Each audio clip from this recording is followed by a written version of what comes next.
প্রতীকী আন্দোলনের অংশ হিসেবে রাসূলের নামে গরুর আকিকা দেওয়া কেমন কাজটি জায়েজ হবে কিনা? দেখুন, আকিকা একটি ইবাদত, এর একটা সুনির্দিষ্ট ফরম্যাট শরীয়ত দিয়েছে। এখানে আমরা নিজস্ব কোনো ফরম্যাটে যদি সেই কাজটা করতে যাই, তো সেটা শরিয়ার মধ্যে নতুন কোনো সংযোজন হবে, যেটি বিদআতে পরিগণিত হবে।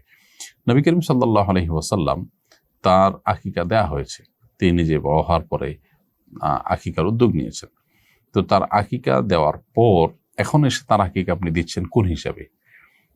এই আকিকা তো অর্থহীন আকিকা, কারণ যার আকিকা দেওয়া হয় না তার আকিকা দেওয়া যায়। আকিকা বাবা দিবেন, অথবা যার আকিকা বাবা যদি কোনো কারণে না দিয়ে থাকেন, তিনি বড় হলেও দিতে পারেন, এটি শরীয়ত দ্বারা সাবিত এবং প্রমাণিত। কিন্তু তিনি আকিকা দিয়েছেন বা তার আকিকা দেওয়া হয়েছে, এখন এসে তার মহব্বতে তার ভালোবাসা প্রকাশ করতে গিয়ে আপনি আবার আকিকা দিলেন। তো এই একাধিকবার আকিকা দেওয়া তো শরিয়া সিদ্ধ বিষয় নয়।